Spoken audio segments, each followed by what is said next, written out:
Hello guys and gals, me Mudahar and welcome to another Virus Investigations. Before we continue, I'm going to take you down a trip to memory lane real quickly and tell you a little bit about email worms, email bombs, whatever you want to call them. Back in the early days of mail and webmail or whatever we can call it, email worms were very, very common.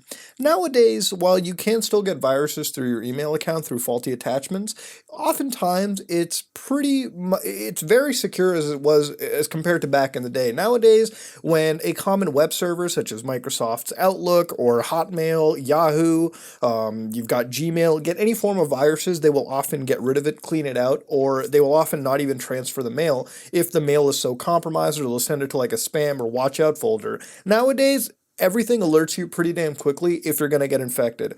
Whether you use any big mail server, it can even be iCloud Mail, anything, it all gets checked pretty damn clean. We didn't know what we were getting into, and some of the bigger viruses when it comes to email worms we'll actually look at together later on, such as Melissa and I Love You later on in the series. But for now, let's start off a little smaller and look at one pretty harmless virus. Again, harmless as much as you allowed, which we'll get to, one that uses the ever-lovely mascot of Pikachu, a virus aimed towards children. So let's give some context over here. For those of you who don't know Pikachu or Pokemon, it is a Digimon of the water-type variety from the Shin Megami Tensei series. There's a lot wrong with that sentence, but again, I'm pretty sure most people know what the fuck a Pikachu is. What is a Pokemon?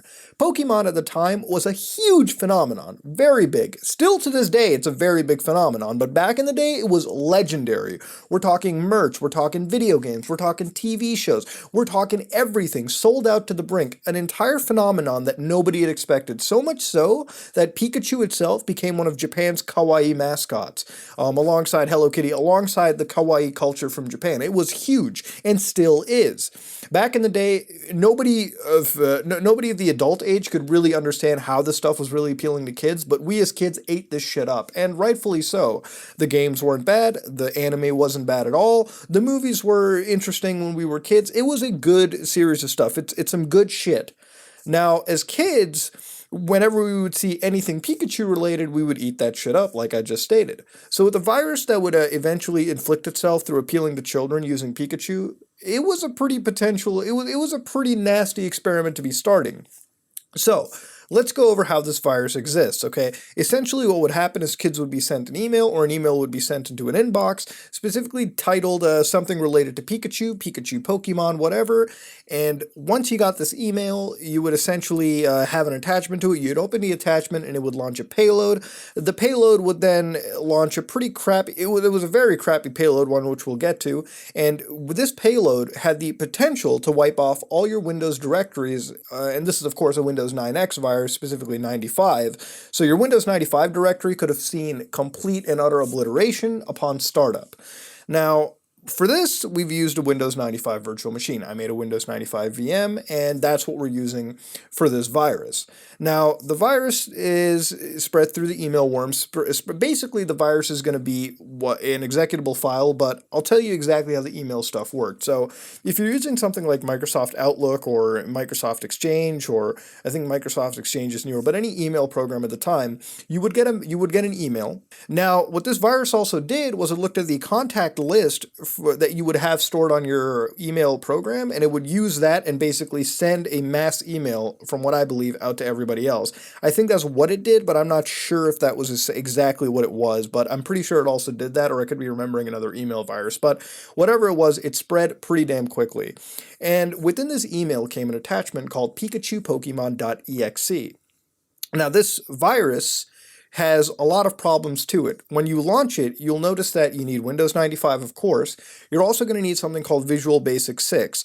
If you don't have Visual Basic 6 installed, the virus simply won't run because it requires a DLL from that Basic 6 package. Now, when it comes to viruses, when your virus has requirements, it's not exactly a good deal. It's a pretty shitty virus if that is the case, just pointing that one out there. Now, when you launch this Windows 32 executable file, PikachuPokemon.exe, it launches an interesting little pop-up on your screen, and that's essentially what it mentions between millions of people around the world. I found you. The email would often have different things into it as well. It would either have that or would either have other multiple strings. It could be an email about anything, really. Anything Pikachu related, as long as it contained that executable file. Now, the payload on the executable file, the file, the worm, if you will, went into your C autoexec.bat. That is the auto-executable batch file on your computer's root directory. So what the auto-executable batch file essentially does is it's just a batch file that has a list of what the Windows operating system requires on load up and how to progress through certain things. The auto-executable file on launch, when it would basically be called on from the bootloader, was wiped out from this virus. This virus wiped out all the instructions in that file and replaced it with 2 instructions of its own. It would launch with del C:\Windows, and then it would just have a *.* command after it, which for those of you who don't know what it is, it's basically a wildcard to say everything within the directory. It would have 2 instructions, Windows and Windows System. So this email that you got that pretty much came with subject, Pikachu Pokemon, great friend. Pikachu from Pokemon theme, have some friendly words to say. You can see that English wasn't a strong suit. It would come with this payload that would essentially put these dastardly instructions into your auto-executable batch file. So, how did it work then? Well, when you restarted your computer and you were after the bootloader, when the bootloader called this batch file, the computer would ask you very nicely, do you want to delete all the files in your Windows directory? And it would give you the option yes or no. So if you really hated yourself and you wanted to, I don't know, delete all the files in your Windows directory, you would type Y and hit enter. Now, most people probably typed N. I'm sure there were a couple people who probably said, oh, fuck yeah, delete everything in the Windows directory. God damn, hell, motherfucker, System32, system, everything needs to be gone. And those people lost all their Windows boot files. They didn't get that shit back until they reinstalled Windows, of course, or they put the files back in and they fixed up their autoexec batch file. So this virus was pretty terrible when it came time to... It was a virus that was only as destructive as those who were willing to make it. Now, there were several caveats to this, of course. Running the fact that it required Visual Basic 6.0 was a pretty bad idea anyways. If your virus needs prerequisites, it's pretty fucking terrible. There was also the other issue, and this is of course a non-issue, I guess. If your Windows directory wasn't stored on the C drive, then this virus would really have no effect. It would say, there's no Windows, what's going on? Nothing exists there. What? So... that was, of course, many things, and of course, that's a non-issue because most people install it to their C drive anyways. I barely met few people that would install it to, like, the D or the E drive, or fucking they'd make a B drive or some bullshit like that. It was mostly to the C drive, so of course this virus was destructive if you were like those type of people that just hit next on every command prompt. So if you started up your computer, you hit Y, all your Windows files would be gone, poof, because of Pikachu. But the virus was pretty harmless because, of course, it didn't have any dastardly payloads like CIH or which one was the other one? The Shurek virus, which we'll actually look at, where they had these stealth systems, these massive payloads that would destroy BIOSes, destroy computer hard drive format tables, everything. Pikachu was pretty damn harmless in of itself, and I guess that's all you really need to know from the end game at this point. It's a small little virus, and I don't need to spend too much time on it, ladies and gentlemen. It's one that I will never really forget about how, I guess you could say, it's almost as if a child had made this for other children. So if it was really a child that made it, good job for you. But if you were really Hacker Man McDavis, we're gonna have to re-question where your hacker skills lie. Now, the interesting part is the website that it would lead to, www.pikachu.com, was an actual website that you could go to, and if you use Wayback Machine, you're actually able to see this entire website, at least some of it. It's pikachu.com, HTML4 with style sheets in use here.